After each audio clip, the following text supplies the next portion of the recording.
Okay, so what we have now is capacitor circuits. What we want to do is we want to find, one second, what we want to do is we want to find all of the voltages and all of the charges. So I'm going to put here find all delta V's and all Q's. Note that there is no current I in the circuit at all. And the reason why there is no current in the circuit at all is because we are considering these capacitor circuits at a point where there no longer is any charge flowing. That is, we're considering these capacitor circuits at a point where all of these capacitors are fully charged. So there is no current. Okay, so that goes. Cross that out. What we want to find out is the voltages and the charges. All right, now the equation that we will need, I'm going to put the equation here. Maybe I will put it in red.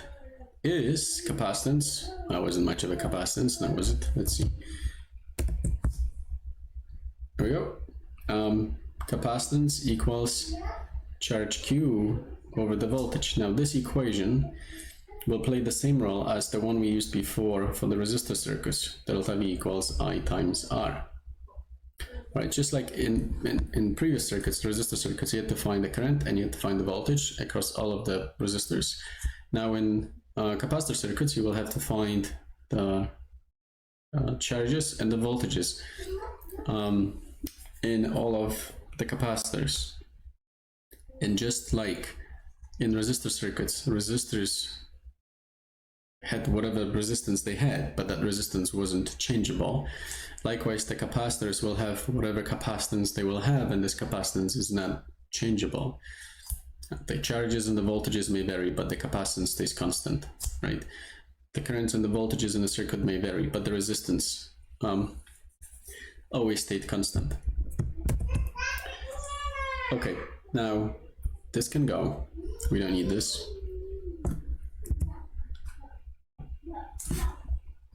So let's do the simple circuit. What we have here is nothing but 3 capacitors in series, and let's do this easy one. So let's redraw this circuit as a single battery and a single capacitor, where this single capacitor represents all 3 capacitors, and therefore we're going to call it CEQ, or equivalent capacitance. Now the equation for the equivalent capacitance is 1 over CQ equals 1 over C1 plus 1 over C2 plus 1 over C3. This is in series. So this is different. It's flipped from what we had for the resistors. In resistors in series, you just add them up. Resistors in parallel, you do 1 over. But for capacitors in series, you do 1 over. And then in parallel, you will add up the capacitances. So it's flipped. Everything else is essentially the same, but this stuff is flipped. So what we have here for this specific circuit would be 1 over 2 plus 1 over 3 plus 1 over 4. And that's going to give us CEQ of 0.92 farads. So I'm going to write this here. CEQ equals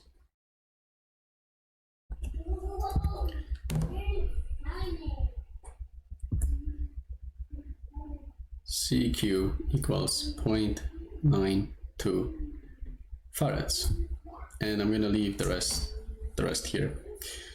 Now what I have here is the voltage. I have 10 volts. Now given the 10 voltage here and the 0.92 farads here, I can calculate the charge on this capacitor. So maybe I can use a different color. Let's use blue. Q is, the equation for Q is C times delta V, and in this specific circuit that would be 0.92 times 10, which will give me 9.2 coulombs. And so now I have charge Q on this capacitor, which is 9.2 coulombs. All right, so I have that. Now what I have to do is I have to move from this circuit to the original circuit and figure out what's happening at each individual capacitor. So what I'm going to do is I'm going to redraw the original circuit. Here we have this capacitor, and then we have this capacitor, and then we have this capacitor. I have the voltage here. Maybe I should use a different color for voltage. Let's use maybe red. So I have 10 volts. Let's write 2 farads for this one in black. I have 3 farads here, and then down here I have 4 farads. Now let's do a charge. Okay, let's do charges. So charges in series stay the same. This is something that I showed you in the previous video. And so Q here would be the same as Q here, and it would be the same as Q here.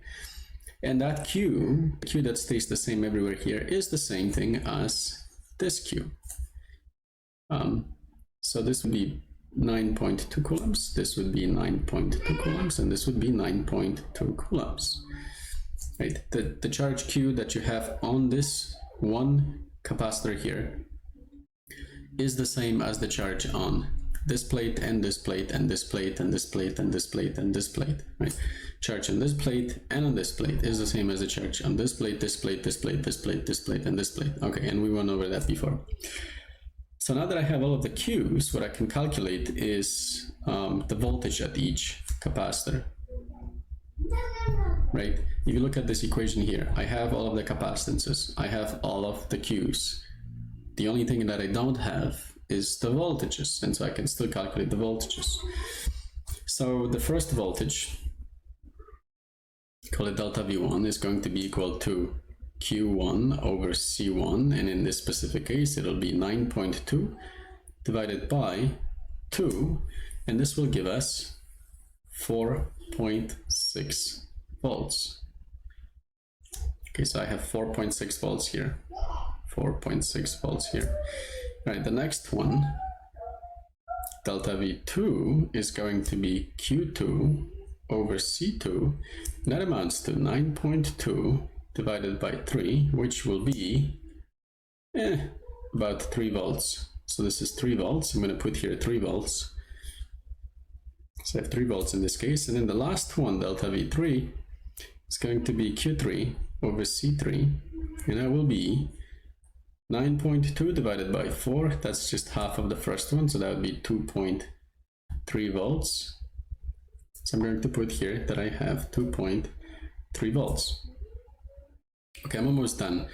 The last thing that I'm going to say is that note that these voltages, if you add them up, that is 2.3 plus 3 plus 4.6, that gives you 5.3 plus 4, 9.9 volts, which is roughly speaking 10 volts.